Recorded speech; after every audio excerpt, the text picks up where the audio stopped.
Bonjour à tous, j'espère que vous allez excellemment bien et aujourd'hui on se retrouve pour parler cyclisme, on va débriefer l'étape numéro 4 de ce Tour d'Italie, étape numéro 4 qui était plutôt plate, même si vous aviez une difficulté en plein milieu, le Portella Mandrazzi, côte de troisième catégorie, mais qui était longue d'une dizaine de kilomètres avec un pourcentage moyen à 5% qui montait quand même à 1125 mètres d'altitude. Et puis on avait peut-être la possibilité d'avoir un petit peu de vent, des conditions climatiques pas exceptionnelles du côté de Villafranca de Tirrena qui était le lieu d'arrivée de cette étape numéro 4, étape qui, pour la résumer en 3 mots, animé, spectaculaire, rapide. J'avais peur qu'on s'ennuie un petit peu avec cette difficulté en plein milieu, mais ça a donné des idées. Alors on aurait pu s'attendre à ce que deux équipes collaborent entre elles, et puis Bora a pris le parti pris d'y aller seul. Ça a été animé. Comme Bora avait animé beaucoup d'étapes sur le Tour de France cette année, ils ont remis le couvert. Encore une fois, ils ont tenté de faire péter du monde. Ça a presque failli marcher, vraiment presque. Ils sont passés à ça vraiment de la victoire, vraiment d'Arian pour Sagan. Mais ça a été vraiment une journée spectaculaire. C'était une journée très courte, 140 km. Ce qui est assez rare sur le Giro, et on est arrivé très tôt parce qu'on a roulé extrêmement vite, surtout à partir de la deuxième heure de course. Pour résumer l'étape, première heure à 42 moyenne. Pourquoi ? Parce que échappé qui part très rapidement avec Camille Gradec de CCC, Marco Fraporti, également Simon Pello d'Androni Giocattoli, donc plutôt une échappée de baroudeurs habitués à ce genre d'exercice sur le Giro. Ce sont des coureurs qui sont habitués. Fraporti, voilà, c'est Vini Zabou. J'oublie toujours le nom de cette équipe parce qu'elle a eu beaucoup de noms différents. L'échappée qui aura au maximum 4 minutes d'avance. Le peloton sera toujours en contrôle. Alors, dans un premier temps, avec énormément de travail de la Groupama, mais d'autres équipes se joindront à la Groupama. Au sprint intermédiaire, du côté des échappées, c'est Fraporti qui passe devant. Du côté des sprinters, dans ce premier sprint intermédiaire, c'est vrai qu'à chaque fois j'oublie de le redire, mais les sprints intermédiaires, il n'y a que des points. Et sur le deuxième sprint intermédiaire, c'est de secondes de bonification. J'oublie à chaque fois de le dire. Je me suis dit ça dès la deuxième étape qu'il fallait que je le dise. Et puis j'ai oublié de le mettre à chaque analyse, présentation d'étape. Donc Gaviria qui s'impose. Et puis de l'autre côté, c'est Matthews qui s'impose devant Sagan. Non, c'est Gaviria, Matthews, Sagan. Voilà pour le peloton, je vais y arriver. On arrive assez vite, en fait, ce sprint intermédiaire se situait au pied de la montée du Portella Mandrazzi, et la Bora décide d'accélérer dès le pied de la difficulté. Très rapidement, ils accélèrent, à 70 km de l'arrivée. Gaviria, Odeg et Viviani lâchent. Du côté de l'échappée qui perd du temps, Simon Pello décide de partir seul à 1,5 km du sommet pour prendre les points du classement de la montagne. Il part seul donc à 60 km de l'arrivée, descente un petit peu technique, pas de chute malgré un revêtement qui n'était pas de très très bonne qualité dans cette descente. Viviani va réussir à revenir à 23 km de l'arrivée. Pello est repris, encore une fois avec une magnifique image de la réalisation italienne qui nous a fait Pello, ils nous l'ont montré mais 2 bornes après qui avait été repris, la réalisation italienne, comment dire, c'est fantastique. C'est comme les Français à Roland-Garros, voilà, il y a quelque chose de sublime, il y a une loose sublime dans leur manière de réaliser. Viviani est le seul qui va revenir, pas les autres sprinters. Et ensuite, on a un sprint très particulier parce qu'à 850 mètres, eh bien, Miles Cookson, le coéquipier d'Arnaud Démare, part seul. En fait, c'est dans le virage, il vire mieux que ce coéquipier. Ses coéquipiers ont décidé de créer une cassure. Derrière, c'est un coéquipier de Viviani. Je crois que c'est Consoni qui fait le travail. On pense à ce moment-là que Démare aura un sprint très facile et excellemment bien placé, sauf que Sagan en fait va lui passer légèrement devant et il va se faire une chouille enfermée. Il arrive quand même à s'imposer, mais d'un rien face à Sagan et face également à Franco, à Davide, pardon. Davide ou Franco ? À Ballerini, je vais retrouver son nom. Attends, j'ai un trou de mémoire. C'est ma journée aujourd'hui. C'est Davide Ballerini. Tac, tac, tac. Davide, voilà, Ballerini. Franco Ballerini, c'était son père. J'ai eu une inversion là pendant 10 secondes. Allez, on passe tout de suite au bilan des Bleus. Le bilan des Bleus, et je commence tout de suite avec le vainqueur du jour, Arnaud Démare. Il nous a fait une très très bonne journée, Arnaud Démare. Déjà, on peut saluer le collectif Groupama FDJ qui a fait un très très bon travail. Pourquoi le collectif Groupama FDJ? Parce que en fait, il y a très peu de coureurs qui se sont fait lâcher par la Bora chez Groupama FDJ. J'en ai vu un qui était dans le groupe Gaviria, aucun dans le groupe Viviani. De ce que j'ai cru voir, parce que des fois je me trompe, en sachant que la réalisation italienne étant vraiment pas douée, vous pouvez vous tromper très facilement. Donc ça a été un très très gros travail. Il fallait passer cette difficulté. C'est là où on voit qu'il a progressé quand même dans sa manière de gérer les longues montées. Avant, il arrivait très bien à passer des difficultés de 2-3 minutes. Alors il s'en était sorti une année sur le Poggio. Je rappelle que quand il gagne Milan-San Remo, devant ça s'était bien regardé. Et Démare était très loin pourtant dans le Poggio, il avait réussi à revenir parce que devant ça s'était énormément regardé. Buoni également était revenu, donc c'était une année où on avait vraiment facilité le travail pour les sprinters. Mais sinon Démare, même s'il passait les côtes, c'était quand même pas le meilleur grimpeur du côté des sprinters, et je trouve que depuis 2 ans il a énormément progressé dans ce domaine. Le fait d'avoir été sur le Tour de France, je pense, l'a énormément aidé. Et c'est vrai que Démare, maintenant, je trouve, passe très très bien les difficultés. Et là, on voit, il n'y a pas beaucoup de sprinters qui arrivent à suivre Peter Sagan et la Bora. Il y a Michael Matthews, mais qui est puncher sprinter. Battaglin, puncher sprinter.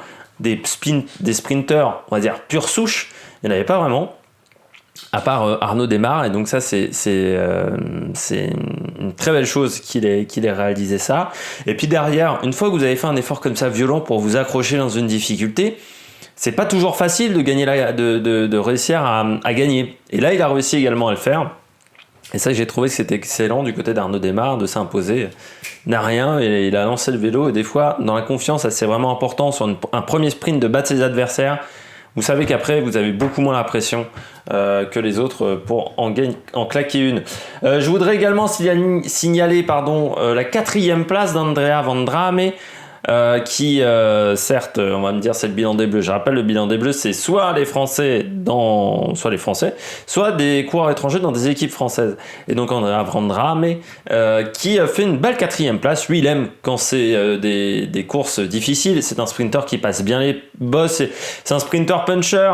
C'est pas le meilleur des punchers, c'est pas le meilleur des sprinters, mais il est quand même pas mauvais dans les deux domaines.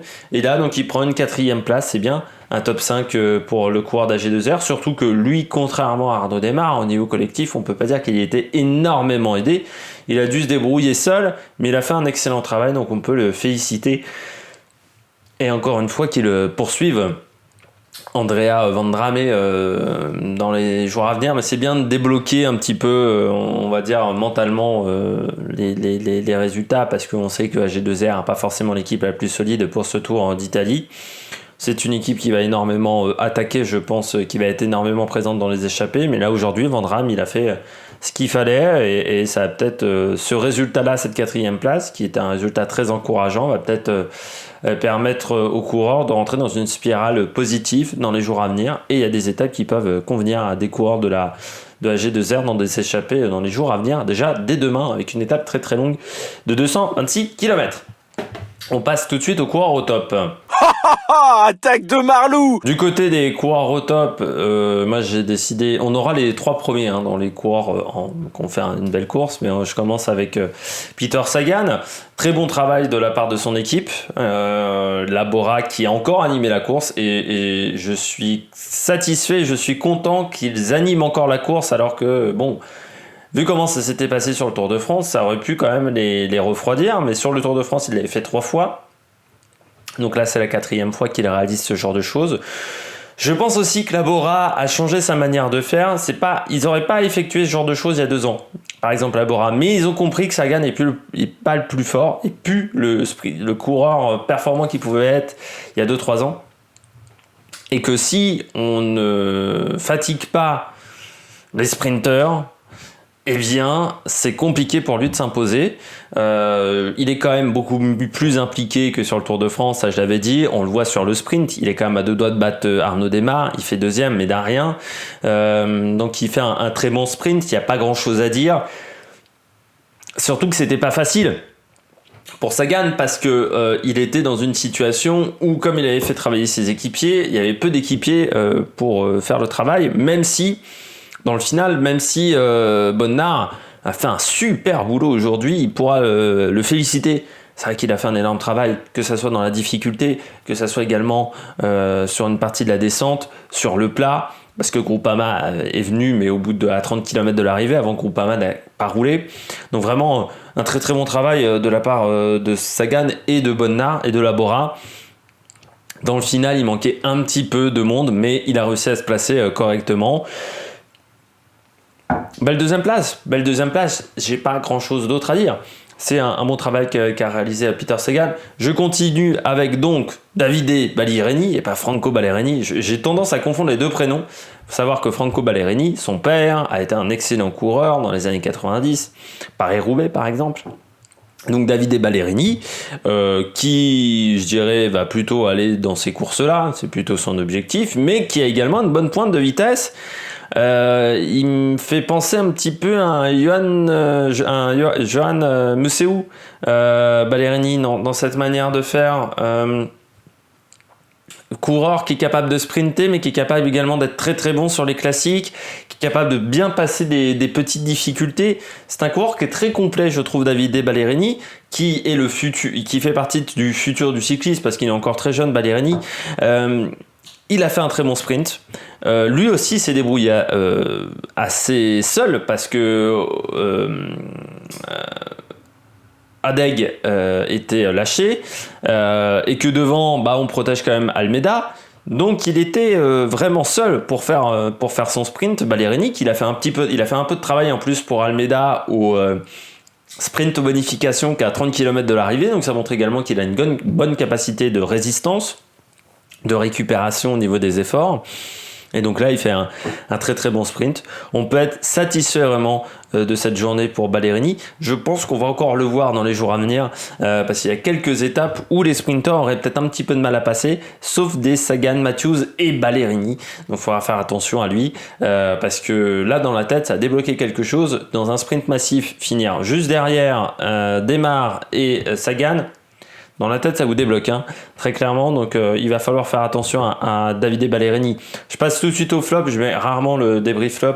Juste pour vous dire que Gaviria, parce que c'est quand même le grand perdant du jour pour moi, parce que Adeg fait pas quand même partie des favoris cette année au niveau des sprints, alors que Gaviria, si. La journée avait bien démarré, et puis après, derrière, ça s'est pas bien passé. On pense qu'il va revenir, il échoue à 30 secondes, et puis après, à 4 bandes de l'arrivée, il voit qu'il va pas pouvoir combler les 30 secondes et remonter tout le peloton. Donc il lâche. C'est dommage aussi parce qu'on lui avait mis beaucoup d'équipiers qui ont fait un énorme travail, et ce qui fait que certains des autres coureurs importants de l'équipe se sont retrouvés à bouffer du vent, comme Ulissi ou Dombrowski ou McNulty. Mais c'est vrai que c'est dommage pour Gaviria. Après, quand on connaît ce coureur, on sait qu'il va se refaire. En plus, c'était un sprint qui pourrait lui convenir parce qu'il sait se faufiler et sur une ligne comme ça de 850 mètres, une ligne droite de 850 mètres, il faut savoir se placer correctement. Et lui, il sait se placer correctement. C'est un petit filou.